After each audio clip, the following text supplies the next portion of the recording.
Tuhan Yesus bersabda, "Dari hatilah timbul segala keserakahan, kelicikan, kesombongan. Semua ini menajiskan orang." Nah, jika dosa berawal dari hati, maka setiap hati memiliki pintu gerbang dosanya masing-masing. Inilah yang jarang disadari. Bukan cuma 7 dosa maut, tapi ada 16 dosa mematikan yang sangat spesifik. Seorang pemimpin tidak akan jatuh oleh dosa yang sama dengan seorang seniman. Setiap kita punya jalur termudah menuju kehancurannya sendiri. Jadi, pertanyaannya bukan apakah Anda memilikinya, tapi yang mana yang menjadi pintu gerbang dosa dalam hati Anda. Dan dalam video ini, Anda akan menemukannya. Tipe dosa pertama yang kita sebut sebagai berhala kepastian. Apakah Anda pernah merasa begitu yakin dengan analisis Anda sehingga sulit menerima koreksi, bahkan dari orang yang Anda hormati? Ini adalah jebakan berhala kepastian. Tanpa sadar, kita melanggar apa yang Amsal 3 ayat 5 katakan. Percayalah kepada Tuhan dengan segenap hatimu dan janganlah bersandar kepada pengertianmu sendiri. Sikap ini membuat pengertian kita menjadi Tuhan kecil dan kita menjadi tuli terhadap suara Roh Kudus. Namun kabar baiknya adalah kerendahan hati itu ternyata bukanlah kelemahan, melainkan kekuatan terbesar kita. Firman Tuhan memberikan jalan keluarnya dalam Filipi 2 ayat 3 yang menasihati kita. Hendaklah dengan rendah hati yang seorang menganggap yang lain lebih utama daripada dirinya sendiri. Inilah cahaya yang menghancurkan berhala kepastian. Untuk dosa ini, mari kita ambil langkah sekarang. Kita berdoa bersama. Tuhan, ampuni kesombongan intelektual kami. Ajari kami untuk lebih bersandar padamu daripada pada pengertian kami sendiri. Jadikan kami murid yang selalu mau mendengar. Haleluya. Amin.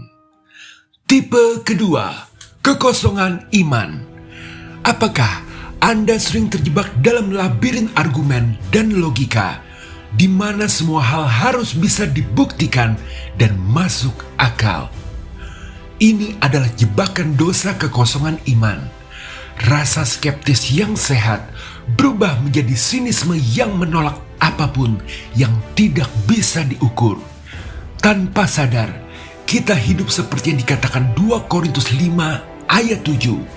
Namun secara terbalik, kita bersikeras hidup karena melihat, bukan karena percaya.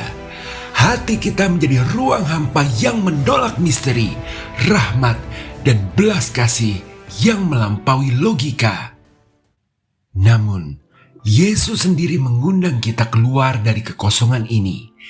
Kepada Thomas yang ragu, Dia tidak menawarkan bukti lagi, melainkan sebuah undangan iman. Dia berkata dalam Yohanes 20 ayat 29, "Karena engkau telah melihat aku, maka engkau percaya. Berbahagialah mereka yang tidak melihat, namun percaya." Kepercayaan adalah langkah pertama menuju kepenuhan. Maka untuk dosa ini, mari kita berdoa. Tuhan, ampuni kami jika kami lebih memuja pikiran kami daripada Engkau. Lembutkan hati kami yang keras, beri kami keberanian untuk percaya, bahkan ketika kami tidak bisa melihat. Haleluya, amin. Tipe ketiga, martir kepahitan. Apakah Anda orang yang selalu siap berkorban, selalu melayani, selalu membantu, seringkali sampai mengabaikan kebutuhan diri sendiri? Karunia ini indah, tetapi memiliki sisi gelap yang berbahaya, yaitu ketika pengorbanan itu tidak disertai dengan ketulusan. Anda memberi, tapi di dalam hati Anda menyimpan daftar jasa. Anda melayani, tetapi diam-diam merasa lelah dan tidak dihargai. Inilah martir kepahitan. Pengorbanan Anda menjadi senjata pasif agresif, sebuah alat untuk membuat orang lain merasa berhutang budi. Anda lupa bahwa Tuhan menginginkan kerelaan hati, seperti yang tertulis dalam 2 Korintus 9 ayat 7. Hendaklah masing-masing memberikan menurut kerelaan hatinya, jangan dengan sedih hati atau karena paksaan, sebab Allah mengasihi orang yang memberi dengan sukacita. Jalan keluarnya bukanlah dengan berhenti memberi, tetapi dengan belajar memberi dan menerima secara jujur. Belajar berkata tidak saat Anda lelah, belajar meminta pertolongan saat Anda butuh. Firman Tuhan dalam Galatia 6 ayat 2 menasihati, bertolong-tolonglah menanggung bebanmu, demikianlah kamu memenuhi hukum Kristus. Ini adalah hubungan dua arah, bukan jalan satu arah menuju kelelahan. Jadi, marilah kita berdoa. Tuhan, selidiki hati kami. Jika ada kepahitan yang tersembunyi di balik pelayanan kami, cabutlah sampai ke akarnya. Ajari kami untuk memberi dengan tulus dan menerima dengan rendah hati. Bebaskan kami dari perbudakan pengorbanan yang palsu. Haleluya. Amin. Tipe keempat, pemujaan citra. Apakah Anda peduli dengan harmoni? Apakah Anda ingin semua orang merasa diterima dan rukun? Ini adalah berkat sosial yang Tuhan berikan, tetapi jebakannya sangat halus, yaitu saat hasrat akan penerimaan sosial menjadi lebih penting daripada kebenaran. Anda mulai menyesuaikan diri, menghindari konfrontasi, bahkan memanipulasi hubungan hanya untuk menjaga citra Anda sebagai orang baik atau memastikan semua orang menyukai Anda. Anda jatuh ke dalam perangkap yang diperingatkan dalam Amsal 29 ayat 25. Takut kepada orang mendatangkan jerat, tetapi siapa percaya kepada Tuhan dilindungi. Anda lebih takut pada penilaian manusia daripada penilaian Tuhan. Solusinya adalah menemukan keamanan kita bukan pada penerimaan orang lain, tetapi pada penerimaan Tuhan. Rasul Paulus memberikan teladan saat dia berkata dalam Galatia 1 ayat 10. Jadi bagaimana sekarang? Adakah ku cari kesukaan manusia atau kesukaan Allah? Adakah ku coba berkenan kepada manusia? Sekiranya aku masih mau mencoba berkenan kepada manusia, maka aku bukanlah hamba Kristus. Ketulusan sejati lahir saat identitas kita berakar di dalam Kristus. Oleh sebab itu, mari berdoa. Tuhan, bebaskan aku dari penjara opini orang lain. Ampuni aku jika aku lebih mencari pujian manusia daripada perkenanan-Mu. Beri aku keberanian untuk hidup dalam kebenaran dengan tulus, bahkan jika itu berarti tidak semua orang menyukaiku. Haleluya. Amin. Tipe kelima, berhala hukum. Apakah Anda orang yang sangat menghargai aturan, tradisi, dan ketertiban? Ini adalah karunia yang luar biasa. Namun disinilah letak jebakannya. Saat aturan menjadi lebih penting daripada orang-orang yang seharusnya dilindungi oleh aturan itu. Saat tradisi atau kebiasaan menjadi lebih suci daripada kasih. Inilah berhala hukum. Anda menjadi seperti orang Farisi yang dikritik Yesus dalam Markus 2 ayat 27, yang lupa bahwa hari Sabat diadakan untuk manusia dan bukan manusia untuk hari Sabat. Anda memuliakan hukum sampai mengabaikan rahmat dan tanpa sadar Anda menyembah peraturan, bukan Tuhan, Sang Pemberi peraturan. Yesus tidak datang untuk meniadakan hukum, tetapi untuk menggenapinya dengan kasih. Dia mengajarkan prioritas yang benar. Dalam Matius 22 ayat 37-39, di mana hukum yang terutama adalah kasihilah Tuhan Allahmu, dan yang kedua adalah kasihilah sesamamu manusia seperti dirimu sendiri. Kasih adalah roh yang menghidupkan setiap huruf dalam hukum Taurat. Jadi, mari kita berdoa. Tuhan, ampuni kami jika kami lebih mencintai aturan-Mu daripada hati-Mu. Lembutkan hati yang kaku dan ajari kami untuk melihat manusia di balik setiap peraturan. Biarlah kasih menjadi hukum tertinggi dalam hidup kami. Haleluya. Amin. Tipe ke-6, tirani tujuan. Apakah Anda seorang yang visioner yang selalu fokus pada tujuan akhir dan efisiensi? Hati-hati. Tanpa sadar, tujuan yang mulia itu bisa menjadi seorang tiran. Anda mulai melihat orang lain sebagai alat atau penghalang bagi visi Anda. Efisiensi menjadi lebih penting daripada empati. Anda membenarkan cara-cara yang keras demi hasil dan lupa bahwa Yesus berkata dalam Matius 25 ayat 40, segala sesuatu yang kamu lakukan untuk salah seorang dari saudaraku yang paling hina ini, kamu telah melakukannya untuk aku. Saat kita mengorbankan manusia demi tujuan, kita sebenarnya mengorbankan Kristus sendiri. Jalan keluarnya adalah dengan meneladani kepemimpinan Yesus. Dia, Sang Raja, justru memilih untuk melayani. Dalam Markus 10 ayat 45 dia berkata, karena anak manusia juga datang bukan untuk dilayani, melainkan untuk melayani dan untuk memberikan nyawanya menjadi tebusan bagi banyak orang. Kekuatan sejati tidak diukur dari hasil, tapi dari kasih yang melayani. Mari kita berdoa. Tuhan, ampuni ambisi kami yang buta.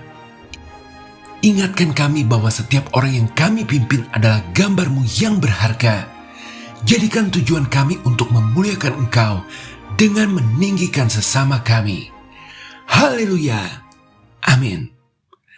Tipe ke-7, dominasi atas nama ketertiban. Anda mungkin seorang pemimpin alami yang hebat dalam mengatur dan memastikan semua berjalan sesuai rencana. Namun disinilah letak godaannya. Saat hasrat akan ketertiban berubah menjadi kebutuhan untuk mengontrol, Anda menjadi tidak sabar dengan kelemahan, kesalahan, atau pertanyaan dari orang lain.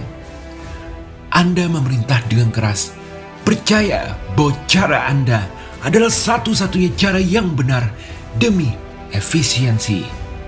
Anda menjadi seperti Nebukadnezar yang dengan sombong berkata dalam Daniel 4 ayat 30, bukankah ini Babel yang besar itu yang telah kubangun oleh kebesaran kekuasaanku dan untuk kemuliaan kebesaranku?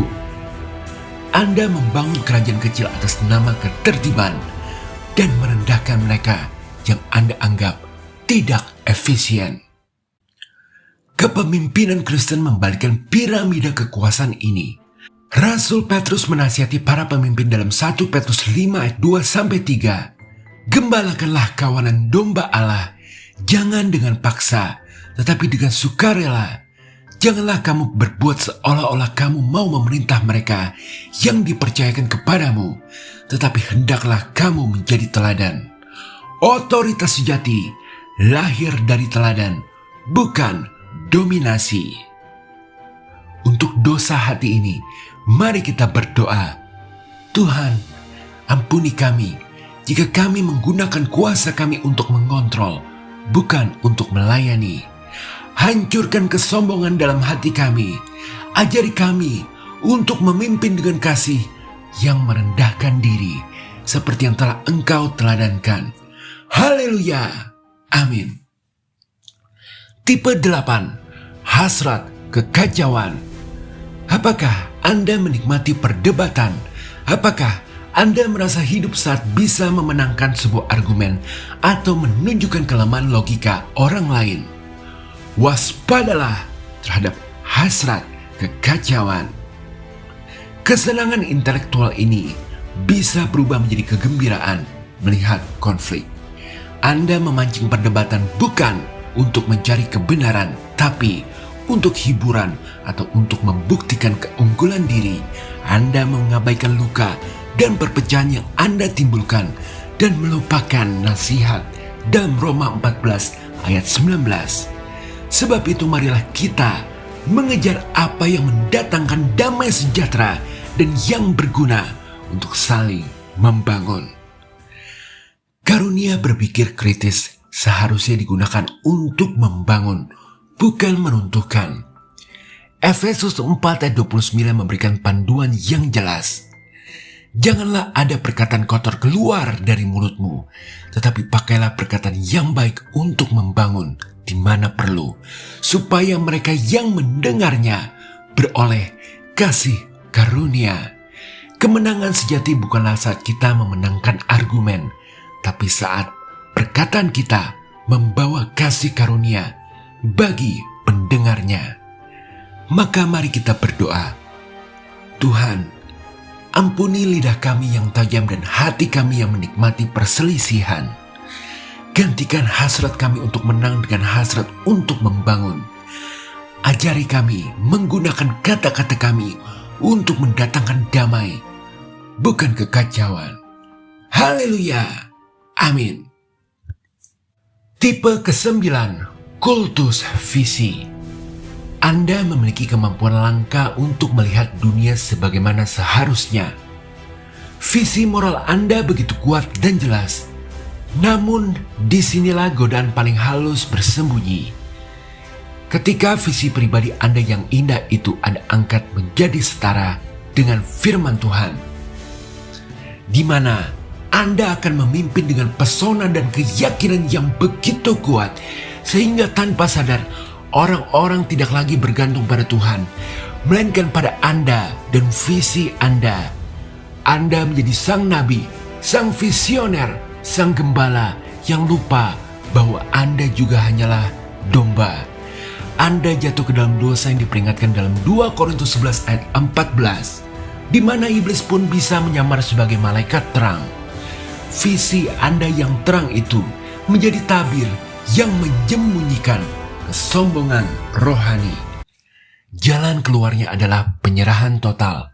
Bahkan Yesus yang visinya adalah visi Bapa berkata dalam Yohanes 5 ayat 30, "Aku tidak dapat berbuat apa-apa dari diriku sendiri. Aku menghakimi sesuai dengan apa yang aku dengar, dan penghakimanku adil. Sebab aku tidak menuruti kehendakku sendiri, melainkan kehendak Dia yang mengutus aku." Kerendahan hati sejati adalah mengakui bahwa visi kita harus selalu tunduk pada firman dan kehendak-Nya. Jadi mari kita berdoa. Tuhan, ampuni kami jika kami telah menjadikan visi kami sebagai berhala. Hancurkan setiap kultus pribadi yang kami bangun. Ajari kami untuk mengarahkan orang kepadamu, bukan kepada diri kami sendiri. Biarlah kehendak-Mu yang jadi, bukan kehendak kami. Haleluya. Amin. Tipe ke-10, berhala kemurnian. Hati Anda merindukan dunia yang lebih baik, yang suci, yang ideal. Anda merasakan kepedihan yang mendalam saat melihat kerusakan dan dosa. Namun, kerinduan suci ini bisa menjadi sebuah berhala. Anda mulai membangun standar kemurnian yang mustahil untuk dicapai, baik bagi diri sendiri maupun orang lain. Akibatnya, Anda menarik diri dari dunia yang kotor dan tanpa sadar mulai menghakimi mereka yang tidak semurni Anda. Anda menjadi seperti kakak si anak yang hilang, yang merasa benar sendiri dan menolak untuk ikut dalam pesta bapaknya. Lupa bahwa Yesus berkata dalam Matius 9 ayat 13, "Yang ku kehendaki ialah belas kasihan dan bukan persembahan, karena aku datang bukan untuk memanggil orang benar, melainkan orang berdosa." Obat untuk berhala kemurnian adalah belas kasihan yang radikal. Belas kasihan yang berani turun dan merangkul yang kotor. Filipi 2 ayat 5-7 menunjukkan teladan Kristus. Hendaklah kamu dalam hidupmu bersama menaruh pikiran dan perasaan yang terdapat juga dalam Kristus Yesus, yang walaupun dalam rupa Allah tidak menganggap kesetaraan dengan Allah itu sebagai milik yang harus dipertahankan, melainkan telah mengosongkan dirinya sendiri dan mengambil rupa seorang hamba. Dia meninggalkan kemurnian surga untuk menjangkau kita. Mari berdoa. Tuhan Yesus, ampuni aku jika aku lebih mencintai ide kemurnian daripada mencintai sesamaku yang terluka. Gantikan hatiku yang menghakimi dengan hatimu yang penuh belas kasih. Beri aku keberanian untuk merangkul, bukan menarik diri. Haleluya. Amin. Tipe ke-11, ilusi penyelamat. Anda memiliki karunia luar biasa untuk menginspirasi dan mengangkat orang lain. Anda melihat potensi dalam diri mereka dan tergerak untuk membantu. Tetapi inilah jebakannya ketika keinginan untuk membantu berubah menjadi kebutuhan untuk menyelamatkan. Anda mulai mengendalikan proses pertumbuhan orang lain, memastikan mereka berhasil demi memvalidasi peran Anda sebagai penyelamat. Anda menjadi sutradara dalam drama pertobatan orang lain. Tanpa sadar, Anda mengambil alih pekerjaan Roh Kudus. Anda menjadi seperti Simon si penyihir dalam Kisah Para Rasul 8 yang ingin membeli kuasa Roh Kudus. Lupa bahwa keselamatan adalah karya anugerah Allah semata. Seperti yang dikatakan Efesus 2:8. Sebab karena kasih karunia kamu diselamatkan oleh iman. Itu bukan hasil usahamu, tapi pemberian Allah. Panggilan kita bukanlah menjadi penyelamat, melainkan menjadi penunjuk jalan kepada satu-satunya penyelamat sejati. Yohanes Pembaptis memberikan teladan sempurna dalam Yohanes 3:30 saat dia berkata, "Ia harus makin besar, tetapi aku harus makin kecil." Sukacita kita ditemukan bukan saat kita berhasil mengubah orang, tetapi saat kita berhasil mengarahkan mereka kepada Kristus. Jadi, mari kita berdoa. Tuhan, ampuni sindrom Mesias dalam diri kami. Ampuni kami jika kami mencoba mengambil alih pekerjaan Roh Kudus. Ajari kami untuk melayani tanpa pamrih, untuk menabur benih tanpa harus mengontrol tuaiannya. Jadikan kami penunjuk jalan yang setia kepadamu. Haleluya. Amin. Tipe ke-12, godaan kebaruan. Hati Anda dipenuhi semangat dan antusiasme terhadap kemungkinan-kemungkinan baru. Anda mencintai pengalaman baru, ide-ide baru, dan hubungan-hubungan baru. Namun, inilah pintu bagi godaan kebaruan. Pengejaran akan yang baru menjadi begitu adiktif sehingga Anda mulai mengabaikan yang lama. Janji-janji yang telah dibuat, tanggung jawab yang harus diemban, komitmen yang membutuhkan kesetiaan. Anda menjadi seperti orang-orang Athena dalam Kisah Para Rasul 17 ayat 21 yang tidak mempunyai waktu untuk sesuatu selain untuk mengatakan atau mendengar segala sesuatu yang baru. Kegemaran akan sensasi menjadi Tuhan kecil yang menuntut pengorbanan berupa kesetiaan dan ketekunan. Jawaban atas godaan ini adalah menemukan kebaruan yang sejati di dalam kesetiaan. Ratapan 3:22-23 menyatakan sebuah kebenaran yang agung. Tak berkesudahan kasih setia Tuhan, tak habis-habisnya rahmat-Nya, selalu baru tiap pagi, besar kesetiaanmu. Kebaruan sejati tidak ditemukan dengan melompat dari satu hal ke hal lain, tetapi dengan menggali lebih dalam pada satu hal yang kekal, yaitu kasih setia Tuhan yang selalu baru setiap pagi. Jadi marilah kita berdoa, Tuhan, ampuni kami yang tidak setia. Ajari kami untuk menemukan sukacita dalam komitmen dan keindahan dalam ketekunan. Penuhi dahaga kami akan kebaruan dengan kasih setiamu yang tak pernah usang. Haleluya. Amin. Tipe ke-13, apatis, mekanik. Anda melihat dunia sebagai sebuah sistem besar yang logis. Anda ahli dalam membongkar masalah dan memperbaikinya. Namun bahayanya adalah ketika Anda mulai melihat manusia dengan cara yang sama, seperti mesin atau roda gigi. Jika seseorang tidak berfungsi dengan baik atau tidak efisien, Anda cenderung mengabaikan, memanipulasi, atau bahkan membuangnya tanpa belas kasih. Perasaan dianggap sebagai gangguan yang tidak logis.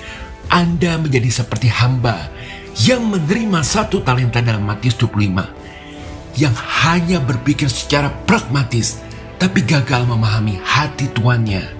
Lupa bahwa setiap manusia diciptakan menurut gambar dan rupa Allah, bukan sebagai alat. Solusinya adalah dengan secara sadar memilih untuk berempati. Rasul Paulus dalam Filipi 2 ayat 4 memberikan perintah yang jelas. Dan janganlah tiap-tiap orang hanya memperhatikan kepentingannya sendiri, tetapi kepentingan orang lain juga. Ini adalah sebuah latihan rohani untuk berhenti sejenak dan memperbaiki dan mulai merasakan untuk melihat jiwa di balik masalah. Jadi mari kita berdoa, Tuhan, ampuni kami jika kami telah menilai manusia berdasarkan kegunaannya.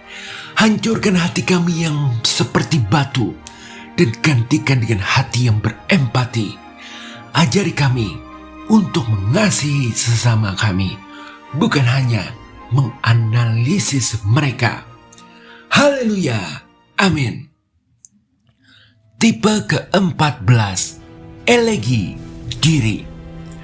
Anda memiliki hati yang sensitif dan kemampuan untuk merasakan keindahan dan kepedihan secara mendalam. Namun disinilah letak jebakan romantis yang mematikan. Saat Anda mulai mengagungkan luka Anda menemukan identitas dalam penderitaan Anda. Kesedihan menjadi sebuah estetika dan Anda tanpa sadar menolak penyembuhan karena takut kehilangan bagian dari diri Anda yang unik itu. Anda menjadi seperti Ayub yang pada awalnya meratapi nasibnya dengan puitis, namun lupa bahwa tujuan Allah bukanlah penderitaan itu sendiri, melainkan pemulihan. Artinya, Anda melanggar panggilan dalam Ibrani 12 ayat 12-13.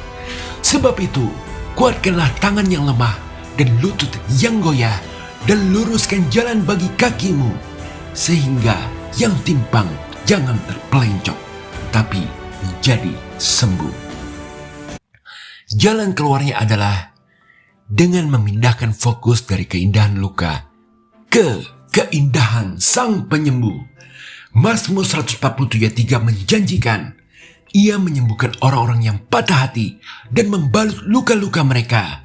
Kesembuhan mungkin terasa seperti kehilangan identitas, tetapi sebenarnya itu adalah penemuan identitas kita yang sejati di dalam Kristus yang menanggung semua luka kita di kayu salib. Maka mari berdoa, Tuhan Yesus, ampuni aku Jika aku telah menjadikan lukaku sebagai berhala, aku melepaskan keindahan penderitaanku dan memilih keindahan penyembuhanmu. Balut luka-lukaku dan ajari aku untuk menemukan identitasku di dalammu, bukan di dalam kepedihanku. Haleluya. Amin. Tipe ke-15, kemuliaan menaklukkan. Anda hidup di saat ini.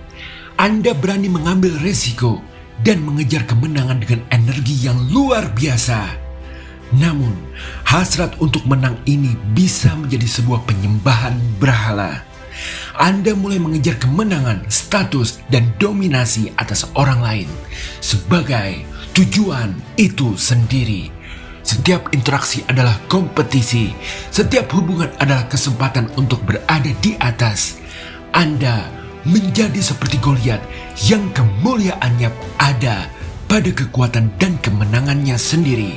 Lupa bahwa Daud berkata dalam 1 Samuel 17 ayat 47, bukan dengan pedang dan bukan dengan lembing Tuhan menyelamatkan, sebab di tangan Tuhanlah pertempuran.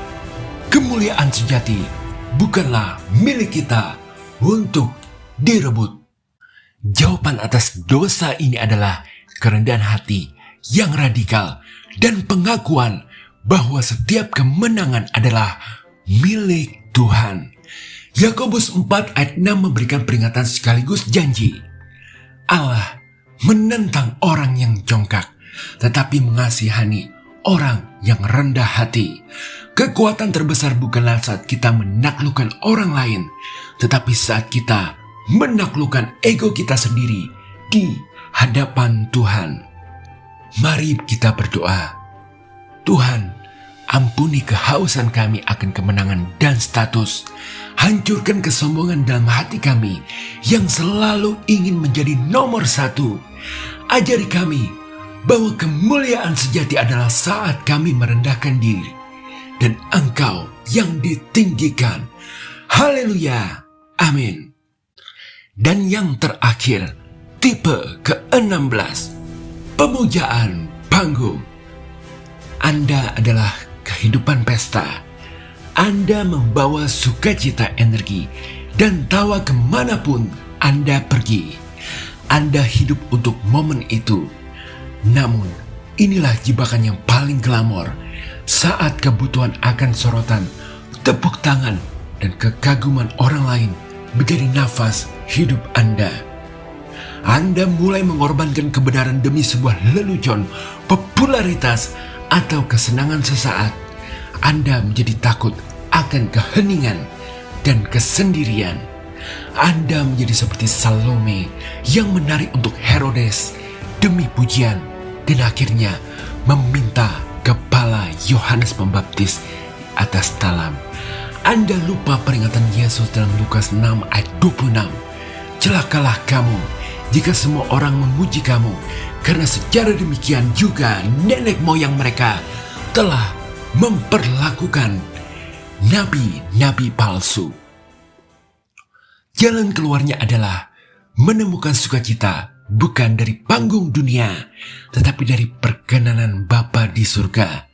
Kita dipanggil untuk menjadi pelaku firman, bukan hanya penghibur.